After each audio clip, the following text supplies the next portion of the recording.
제가 성경 퀴즈로 하나 내겠습니다.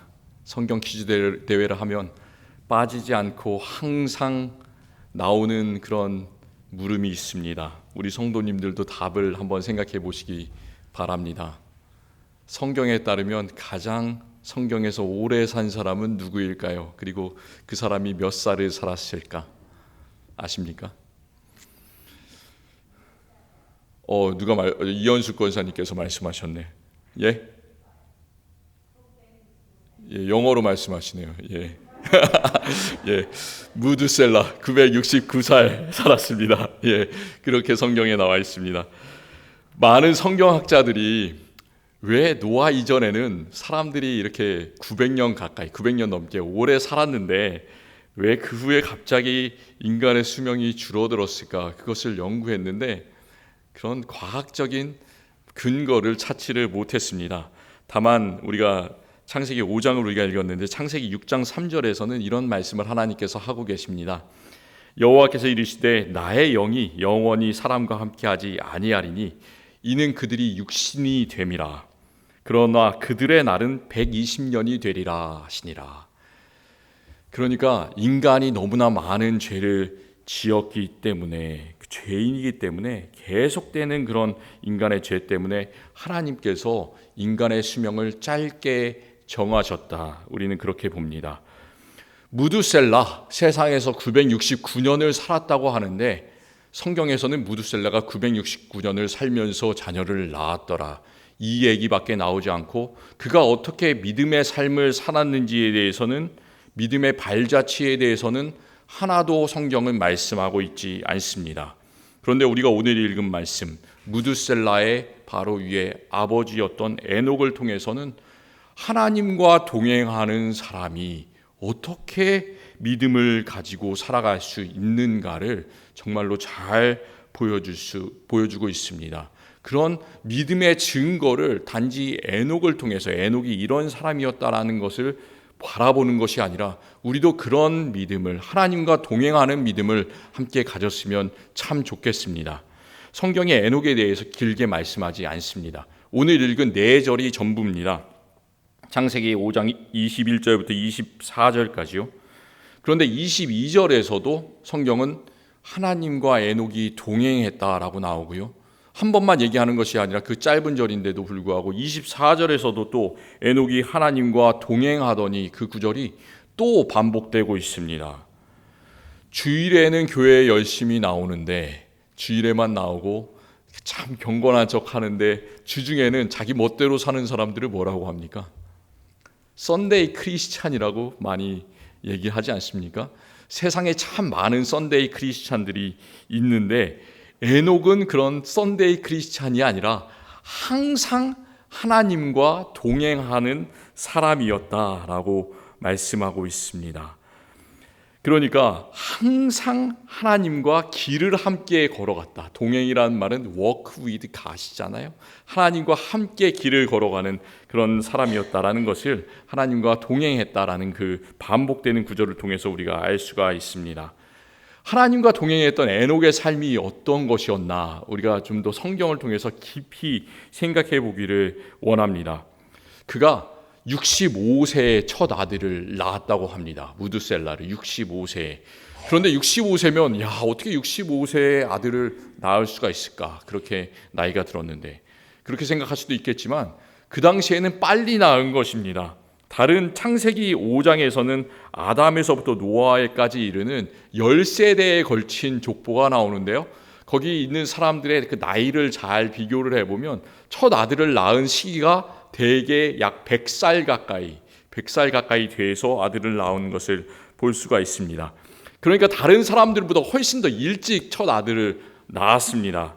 그리고 무드셀라를 낳은 후에 300년을 하나님과 동행했다고 말씀하고 있습니다. 우리가 그것을 어떻게 생각할 수 있을까요?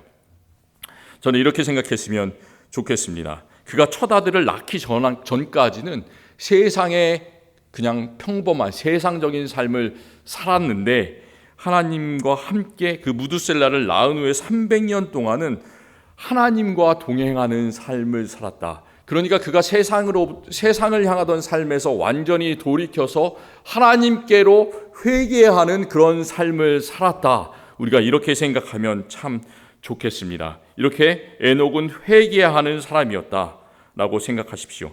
또 에녹은 그 후로도 300년을 하나님과 동행하면서 자녀를 낳았다. 오늘 말씀에서 그렇게 이야기하고 있습니다. 무슨 뜻일까요?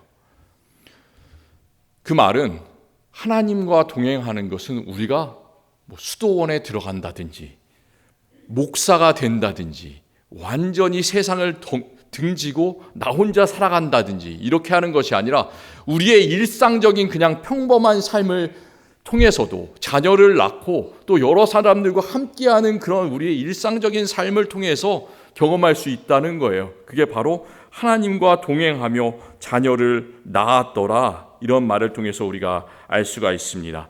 그는 이렇게 무드셀라를 낳기 전에 65년, 그리고 그 이후에도 자녀를 낳으면서 300년, 총 365년을 이 세상에서 살았습니다. 1년이 몇 날이 있습니까? 365일이 있습니다. 에녹이 살았던 그 365년의 삶, 그 숫자를 상징적으로 우리가 생각한다면 우리가 살아나가는 모든 날들, 365일, 우리 평생 24/7 모든 시간들을 다 우리는 하나님께 드려야 된다, 이렇게 받아들이시고 그렇게 하나님과 동행하시는 우리 성도님들이 되셨으면 참 좋겠습니다. 그의 아버지였던 야렛이라는 사람이 있는데, 이 야렛이라는 사람은 962세를 살았다고 합니다. 또 그의 아들 무드셀라 969세를 살았다고 합니다. 그러니까 이 900년이 넘게 살았던 사람들의 삶에 비교해 봤을 때 에녹은 오래 산 것이 아니지 않습니까? 365년. 그러니까 우리 생각에는 한 3배, 4배를 살았다고 생각되겠지만 그 당시 사람들의 생각 비교해 봤을 때는 참 중년의 나이에 쓸쓸하게 죽었구나, 참 불쌍하구나, 이렇게 생각할 수도 있습니다. 그런데 24절 말씀을 우리가 깊이 좀 생각해 봤으면 좋겠습니다. 24절에서는 에녹이 하나님과 동행하더니 하나님이 그를 데려가심으로 세상에 있지 아니하더라. 하나님이 그를 데려가심으로 세상에 있지 아니하더라. 이 말은 그가 다른 보통 사람들처럼 죽음을 맞이했다는 것이 아닙니다. 그를 그냥 이 생에서 하나님께로 옮기셨다라는 그런 말씀을 성경이 말씀하고 있습니다. 성경에서 죽음을 맛보지 않고 옮겨갔던 사람들이 딱 2명이 나옵니다. 첫 번째 사람은 바로 이 에녹이고요. 두 번째 사람은 열왕기 하에 나오는 회오리 바람을 타고 올라갔다고 전해지는 누구입니까? 엘리야입니다. 이렇게 딱 2명, 하나님께서 놀라운 은혜를 베푸셨습니다.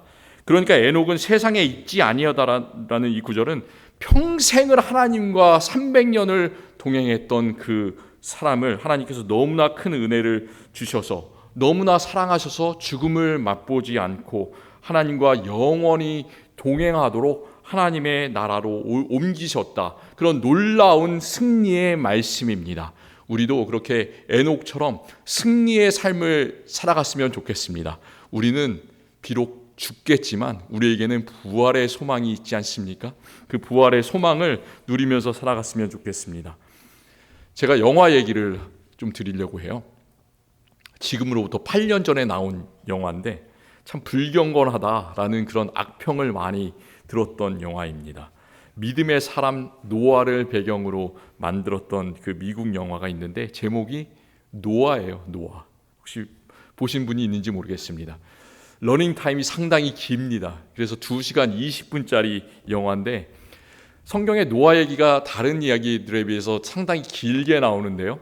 그 이야기를 2시간 20분으로 다 만들기에는 너무 짧은 성경의 이야기 아닙니까? 그래서 영화를 길게 만들다 보니까 성경에는 없는 여러 가지 내용들을 꾸며서 영화 속에 집어넣습니다. 그러니까 기독교계에서는 이 영화의 내용에 대해서 상당히 많은 논란이 있었습니다. 왜 성경에 나오지 않는 얘기를 집어넣냐? 저는 그 영화를 보면서 논란이 되는 그런 내용들을 비판하기보다는 그냥 하나의 재밌는 영화다 이렇게 봤습니다. 그리고 저는 그 영화를 보면서 솔직하게 말씀드리면 예전에 1994년에 제가 대학을 들어갔는데 1994년 바로 그 해에 나오기 시작했던 해리포터 영화 시리즈가 있었어요. 혹시 기억하시는 분이 있는지 모르겠는데 그 해리포터 영화 시리즈에 나왔던 여자 주인공이 엠마 왓슨이라는 그런 사람입니다. 엠마 왓슨이 정말 어린 애였는데 그가 다 자라나서 이렇게 20대로 나오니까 그 노아 영화에서 참 보기가 좋더라고요. 그래서 좋았습니다. 어쨌든 이 영화에서는 꾸며낸 이야기인데 노아와 갈등 관계에 있는 사람이 나옵니다. 성경에서는 이렇게 얘기하면 안 됩니다. 그런데 그 영화에는 이렇게 표현하고 있어요. 노아에게서 방주를 빼앗으려고 했던 적이 한 사람 그 영화에 등장하는데 최초의 인간 아담과 하와의 아들 그리고 살인자였던 가인의 족보에서 나온 두발가인이라는 사람이 영화에 나오더라고요. 제가 이 두발가인 얘기를 드리는 것은 가인 얘기를 하는 것은 영화 얘기를 하고 싶은 것이 아니고요. 창세기 4장에 나오는 살인자 가인의 족보와 창세기 5장에 나오는 아담의 아들 셋과 셋에게서 나온 에녹 그리고 노아의 그 족보를 좀 비교해 보려고 합니다. 우리가 말씀을 나눈 창세기 5장에 있는 에녹과 이름은 같은 사람이 있어요. 동명이인인데 가인의 아들도 에녹이에요. 가인의 아들 이름도 에녹이고 그 후로도 가인은 7대 손에 걸쳐서 그 이름이 창세기 4장에 적혀 있습니다. 라멕이라는 사람이 가인의 7대 손입니다. 라멕의 아들들이 참 유명한 사람이었다라고 창세기 4장에서 말씀하고 있습니다. 세상의 문명을 최초로 만든 대단한 사람들의 이름을 기록하고 있습니다. 야발이라는 사람의 이름이 나옵니다. 야발은 처음으로 동물을 길들이려는 사람. 그 당시에 동물을 어떻게 길들였겠어요. 그런데 이 사람은 동물하고 친하게 지내고 유목민이 되었다. 그래서 유목민의 조상, 그 사람이 야발입니다. 그리고 그의 아우 이름이 나오는데 유발이라는 사람이 나옵니다. 왠지 유발, 유승현 하면 좀 분위기가 유들유들하다, 유순하다 뭐 이런 생각이 좀 들지 않습니까? 안 그러신 것 같아요. 유발이라는 사람은 음악가였어요. 풍류를 즐길 줄 아는 그런 사람. 그래서 수금과 퉁소를 탔다, 플룻을 이렇게 연주를 했던 음악가의 조상이 되었다라고 합니다. 두발가인이라는 그 사람은 최초로 구리와 쇠를 만든 기구를 만든 사람. 그러니까 구리와 쇠로 기구를 만들어서 뭘 했겠습니까? 그걸로 그냥 솥이나 만든 그런 것이 아니라 무기를 만들었겠죠. 그래서 다른 사람들을 죽이는 일을 한 그런 사람들이었겠죠. 이렇게 살인자 가인의 7대 손 라멕의 자손들은 아주 대단한 그런 사람입니다. 그런데 라멕이라는 그 아버지는 더 무서운 사람인데 가인보다 더 지독한 살인자였습니다. 이 살인자가 2명의 아내가 있었는데 하루는 이렇게 아내들에게 막 떵떵거리면서 자기 얘기를 소리치고 있습니다. 어떻게 얘기를 하냐면 나의 상처로 말미암아 내가 사람을 죽였고 나의 상함으로 말미암아 소년을 죽였도다. 가인을 위하여는 벌이 7배일진데 라멕을 위하여는 벌이 77배이로다. 이렇게 막 떵떵거리고 있습니다. 사람을 죽이고 나서도 나는 죄가 없다고, 나를 해한 사람은 오히려 죄를 받을 것이다, 벌을 받을 것이다 라고 하면서 자기 아내들에게 막 소리를 이렇게 치고 있습니다. 그 가인의 7대 손 라멕의 죄의 모습에 비교해 봤을 때 우리가 읽은 창세기 4장 그 다음에 나오는 창세기 5장 아담에서 나오고 셋이라는 사람에게서 나오는 그 계보는 이 살인자 가인의 계보와 완전히 다른 길을 가고 있습니다. 아담이 어떤 사람이에요? 참 불쌍한 사람 아닙니까? 정말 하나님과 함께 에덴 동산에서 거닐던 최초의 사람이었지만 죄를 지었기 때문에 하나님과 동행하던 그런 삶에서 끊어진 그런 사람이었습니다. 그런데 아담의 아들 셋에게는 아직도 하나님의 형상이 남아 있었어요. 그리고 셋의 그 아들 에노스에게 이르러서는 어떤 일이 일어나냐면 그가 하나님의 이름을 불렀더라 이렇게 나옵니다. 최초로 하나님의 이름을 부른 사람, 그 사람이 에노스입니다. 그리고 그 족보를 거슬러 내려가다 보면 아담의 7대 손 에녹에 있어서는 에녹이 하나님과 항상 동행했다라는 그런 말씀이 나오고, 또 그 3대를 거슬려 내려가면 우리가 잘 아는 아담의 10대 손 노아도 하나님과 동행했다는 증거를 얻었습니다. 창세기 6장 9절에서는 노아에 대해서 이렇게 대단한 말을 하고 있습니다. 노아는 의인이요 당대의 완전한 자라. 그는 하나님과 동행했다 말씀하고 있습니다. 여러분이 완전한 사람이라고 할 수 있겠습니까? 나는 완전한 사람이다. 완전한 사람이라고 할 수 있는 사람이 어떻게 있겠습니까? 그런데 이 노아는 완전한 사람이고 또 하나님과 동행했다라는 그런 말씀을 창세기 기자가 하고 있습니다. 세상이 추구하는 길은 어떤 길이에요? 아담의 아들 살인자 가인의 족보를 따르는 그런 길입니다. 정말로 자기 자녀가 잘 됐으면 좋겠다. 어떤 수단을 통해서도 자신의 이득을 취하려는 그런 라멕의 삶, 그리고 모든 자신의 힘과 권력과 그런 것들을 이용해서 자기 자녀에게 투자하고 자기 자녀들이 정말로 대단한 기술자, 정말로 대단한 음악가, 세상에서 이름난 사람을 만들려는 그런 삶, 그것이 바로 세상이 추구하는 그런 길입니다. 정말로 많은 죄들을 짓습니다. 그런 사람들은 살인과 간음과 시기와 질투와 정말로 수많은 죄를 지으면서도 이렇게 라멕처럼 나는 죄가 없다 떵떵거리면서 세상 앞에서 소리 지르는 그런 사람이 됩니다. 그것과 비교해 봤을 때 아담의 다른 아들 셋, 그리고 에녹, 노아의 계보는 어떻습니까? 가인의 계보와는 달리 그 아래는 유명한 사람이 나오지 않아요. 음악가 유발도 나오지 않고 야발도 나오지 않고 두발가인도 나오지 않습니다. 그런데 거기에는 어떤 사람들이 나오냐면 하나님의 이름을 불렀던 사람 에노스가 나오고, 또 하나님과 동행했던 사람 에녹이 나오고, 또 하나님과 동행했던 사람 노아가 또 거기서 나오는 겁니다. 정말 우리 자녀들에게서도 그런 사람들이 나왔으면 좋겠습니다. 우리 자녀들과 우리 손자들 정말로 잘 됐으면 좋겠어요. 그래서 세상에서 이름난 음악가, 세상에서 이름난 기술자, 두발가인 같은 사람, 유발 같은 사람 나왔으면 좋겠습니다. 그런데 우리가 이렇게 생각해 보세요. 하나님과 동행하지 않는데 세상에서 유명해지면 무슨 소용이 있겠습니까? 하나님을 이 자녀가 믿지 않은데 세상에서 돈을 많이 벌고 성공한다는 소리를 들으면 그게 무슨 소용이 있겠습니까?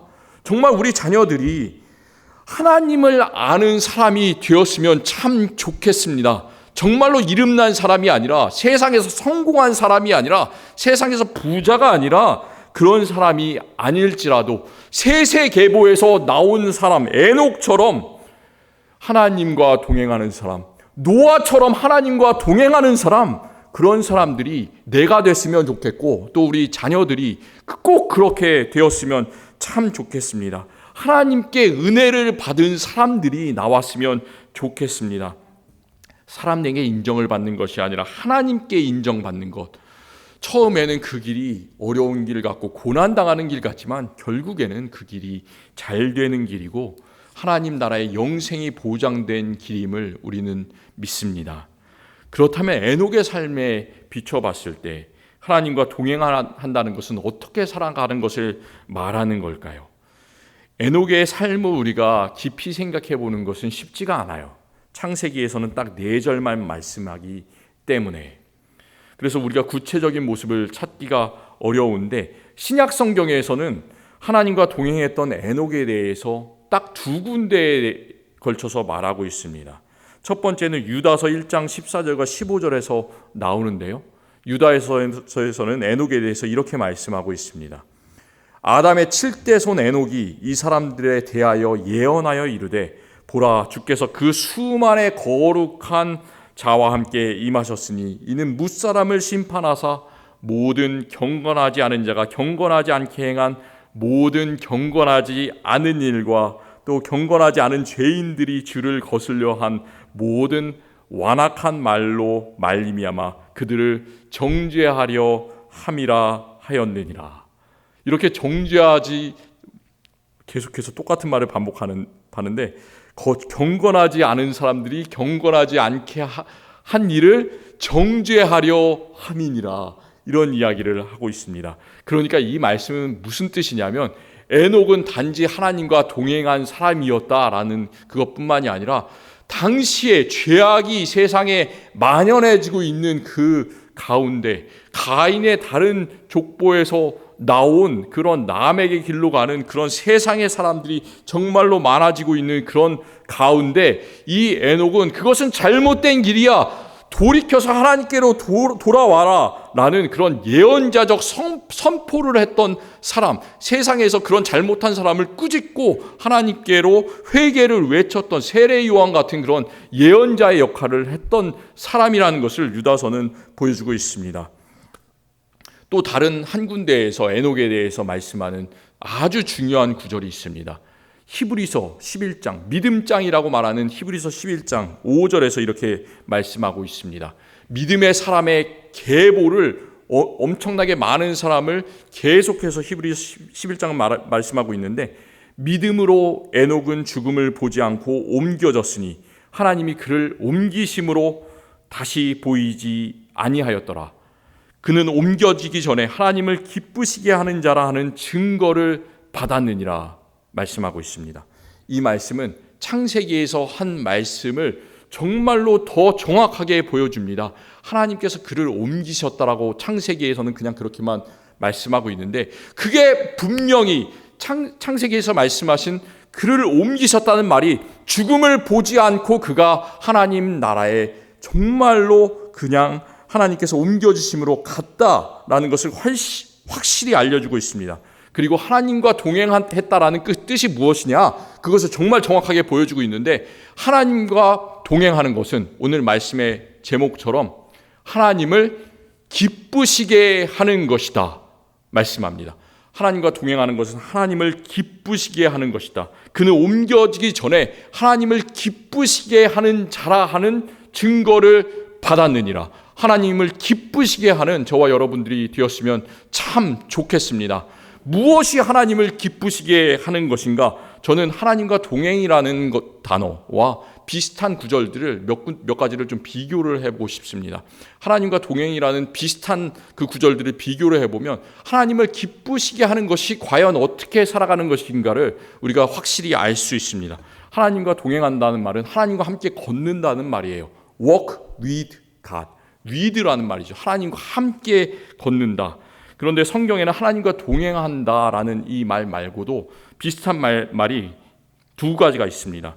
하나님께서 아들이 없었던 아브라함에게 99세에 나타나셨어요. 그래서 1년이 더 있으면 너는 아들을 낳을 것이다. 그리고 너의 아들이 그 씨가 퍼져서 정말 하늘의 뭇별처럼 정말로 많아질 것이다. 이런 말도 안 되는, 믿을 수 없는 그런 말씀을 하나님의 사자를 통해서 이렇게 말씀을 해주십니다. 그때 어떻게 말씀하시냐면, 나는 전능한 하나님이라. 너는 내 앞에서 행하여 완전하라. 내 앞에서 행하여 완전하라 라고 하고 있습니다.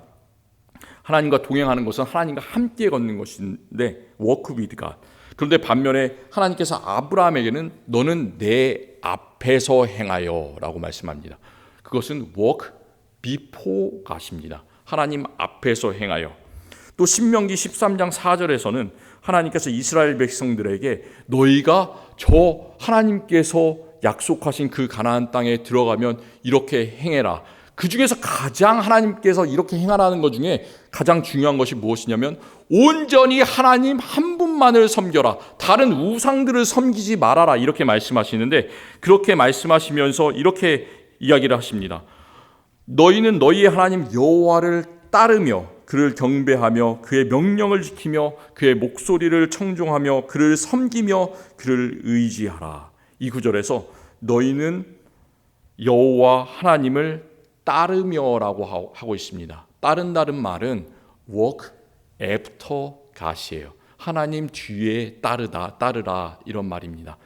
하나님과 함께 걷는다는 말이나 하나님 앞에서 걷는다는 말이나 하나님 뒤에서 걷는다는 말이나 똑같은 것 아니냐, 우리가 이렇게 생각할 수 있는데, 저는 하나님과 함께 걷는 것은, 하나님 앞에서 걷는 것이나 하나님 뒤에서 걷는 것보다 훨씬 더 큰 의미를 우리에게 준다고 믿습니다.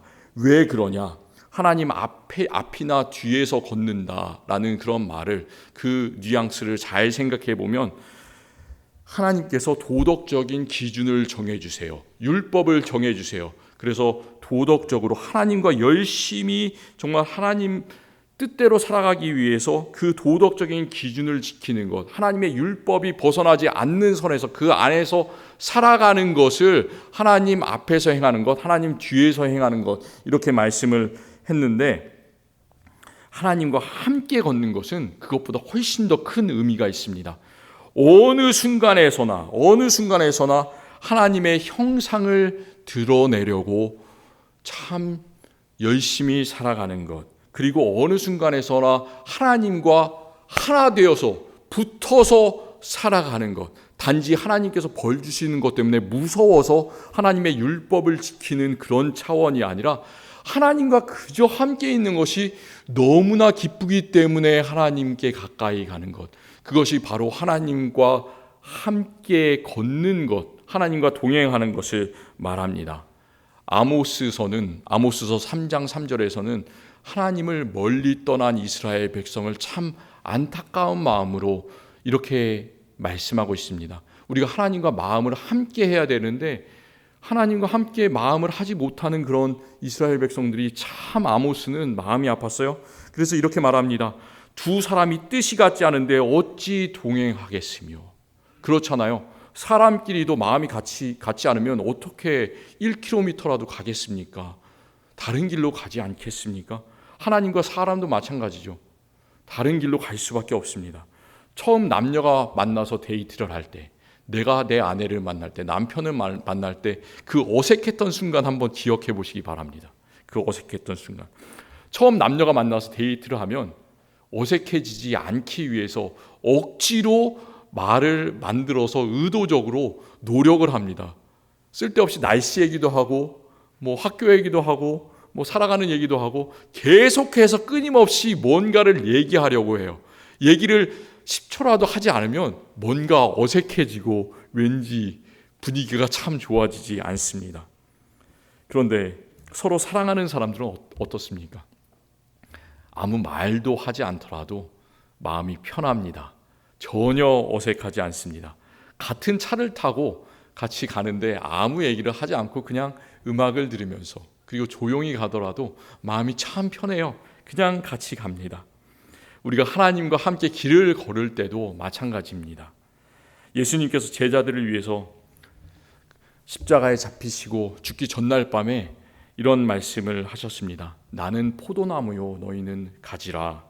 그가 내 안에 내가 그 안에 거하면 사람이 열매를 많이 맺나니 나를 떠나서는 너희가 아무것도 할 수 없습니다. 이 말씀을 하실 때 예수님께서는 예수 그리스도 그 아들께서 항상 하나님 안에 있는 것을 생각하셨어요. 그리고 내가 하나님 안에 있는 것처럼 너희도 내 안에 있어라. 주님 안에 있어서 우리는 주님과 마음이 통해야 된다. 그 사실을 말씀하셨습니다. 하나님께서는 항상 그와 동행한 아들 예수 그리스도에게 말씀하셨어요. 예수님께서 세례를 받고 물에서 올라오실 때 이는 내 사랑하는 아들이요 내 기뻐하는 자라 하셨습니다. 예수께서 하나님께 무엇인가를 열심히 노력해서 잘 하셨기 때문에 이는 내 사랑하는 아들이요 내 기뻐하는 자라 말씀하신 것이 아니라 아들 예수 그리스도가 있는 것, 그 존재 자체로 아버지는 너무나 기쁜 겁니다. 하나님께서는 예수 그리스도를 믿는 우리들 항상 동행하실 때 우리가 하나님께 이런저런 저런 것들을 했기 때문에, 우리의 행위 때문에 기뻐하시는 것이 아니라 우리가 있는 존재 자체로 우리를 기뻐해 주십니다. 그러면서 내가 너를 사랑한다. 나는 너의 기쁨이다. 너는 나의 기쁨이다. 이렇게 늘 말씀해 주십니다. 저는 이 말씀이 참 좋아요. 스바냐 3장 17절 말씀. 너희 하나님 여호와가 너희 가운데 계시니 그는 구원을 베푸실 전능자시라. 그가 너로 말미암아 기쁨을 이기지 못하시며 너를 잠잠히 사랑하시며 너로 말미암아 즐거이 부르며 기뻐하시리라. 하나님께서 얼마나 우리가 기쁘시고 우리를 즐거워하시면 너로 말미암아 기쁨을 이기지 못하신다고, 그 기쁨을 표현하셔야 한다고, 너를 잠잠히 사랑하신다고 그렇게 말씀을 하시겠습니까? 하나님은 세상에서 뛰어나지는 않았지만 그와 늘 함께 했던 에녹이라는 사람을 다른 많은 기술자들, 많은 것들의 조상들보다 훨씬 더 기뻐하셨습니다. 그것처럼 항상 하나님 안에 있는 저와 여러분 때문에 하나님께서는 늘 기뻐하신 줄을 믿습니다. 우리의 기쁨을 위해서 가장 세상에서 어려운 그 십자가를 참으시고 그 부끄러움과 수치조차 기쁨으로 받아들이셨던 우리 주 예수 그리스도처럼 하나님의 기쁨을 위하여 지금의 고난과 어려움을 이기고 살아가는 우리들 모두에게 하나님께서는 놀라운 천국의 기쁨을 허락해 주시는 줄을 믿습니다. 기도하겠습니다. 우리를 잠잠히 사랑하시며 기쁨을 이기지 못하시는 하나님, 우리를 선택하여 주시고 사랑하는 아들 예수 그리스도를 우리를 위해서 주시고 또 우리를 부활과 생명으로 인도하여 주시니 참 감사합니다. 하나님께서 우리를 사랑하신 것처럼, 예수께서 우리를 위해서 생명을 주신 것처럼 우리도 하나님 한 분이 너무 좋습니다. 하나님께서 우리에게 무엇을 해주셨기 때문에 좋은 것이 아니라 하나님께서 살아계시기 때문에, 하나님께서 계시는 그 자체만으로 우리 너무 기쁩니다. 하나님과 항상 함께 동행하게 하여 주시옵소서. 하나님과 마음을 함께하게 하여 주시옵소서. 하나님께 기쁨을 드리는 우리들 되게 하여 주시옵소서. 1년 365일 평생을 하나님과 동행하는 우리들 되게 하여 주시옵소서. 모든 것들 감사드리며 예수 그리스도의 이름으로 기도드립니다. 아멘.